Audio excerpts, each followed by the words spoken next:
Think about this. The headlines you read, the stories you share, the facts you believe, your perception of the world are not just shaped by Western media, but are filtered through the demands of a foreign power. A foreign power that has the capacity and the intent to turn us violently against each other, tearing apart the very fabric that holds our society and our country together. Welcome to Why You Should Care. This is part 3 in our 3-part series, Bowing to Beijing, how China decides what you read, watch, and believe. China has mastered the art of managing foreign media. From denying visas and expelling correspondents to leveraging advertising dollars and investments, Beijing has built a system that rewards compliance and punishes dissent. When journalism bends to commercial and political pressure, the truth itself is at risk.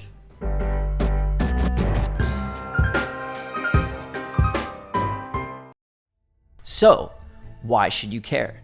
Because if you control the news, you control reality. Journalism was once the firewall between propaganda and truth. But when reporters are denied access, punished for dissent, or forced to self-censor to maintain relationships, we don't get the news, we get narrative management. And the CCP has learned how to do it better than anyone. In journalism, access is the lifeblood of reporting. And in China, access is a weapon.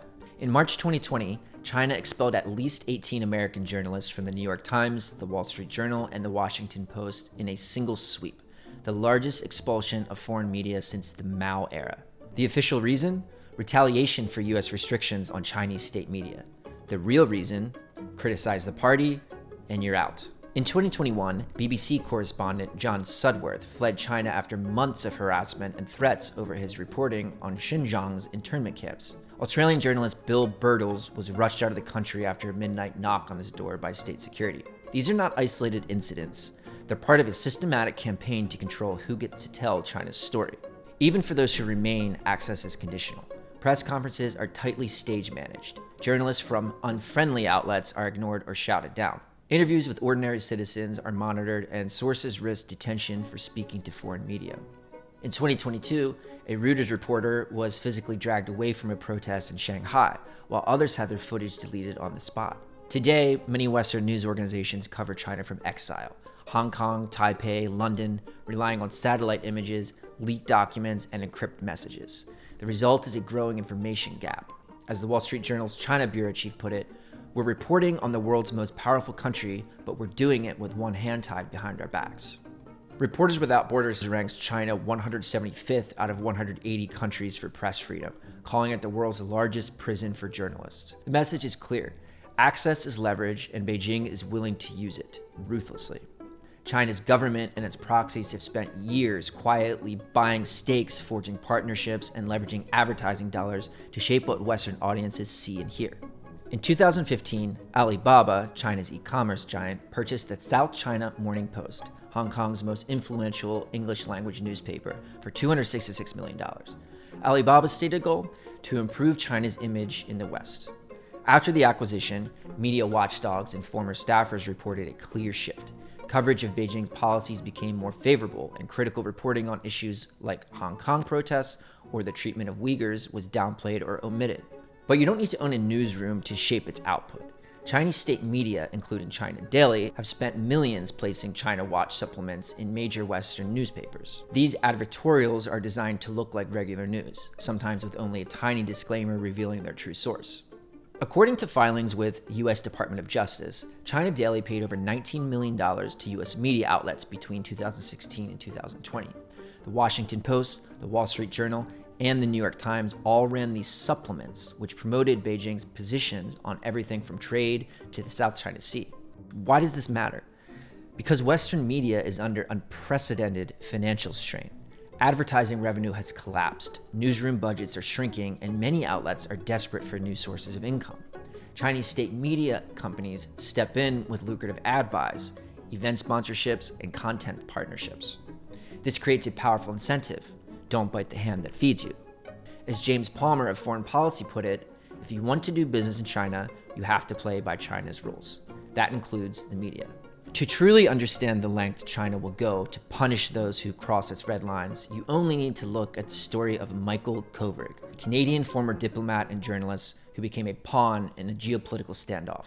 In December 2018, Canadian authorities arrested Meng Wanzhou, the CFO of Chinese tech giant Huawei, who also happened to be the daughter of Huawei's founder, Ren Zhengfei.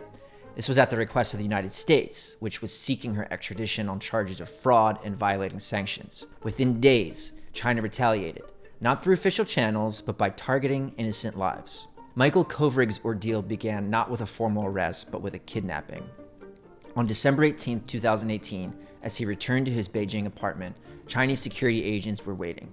His pregnant wife was inside expecting him home. Instead, a group of plainclothes officers surrounded him, threw a black hood over his head, and hustled him into an unmarked car. There was no explanation, no warrant, no chance to say goodbye. The charges were vague: endangering national security. But the real reason was clear to the world. This was hostage diplomacy, pure and simple. Kovrig's arrest wasn't about justice or law. It was about sending a message to Canada and anyone else who might defy Beijing's wishes. Cross us and we'll make you pay. The contrast between Kovrig's fate and that of Meng Wanzhou could not have been more stark. While Kovrig languished in a cold, windowless cell, Meng was living in luxury. Confined, yes, but to her own Vancouver mansion, and at times the presidential suite of a 5-star hotel. She had access to her family, lawyers, and the comforts of home.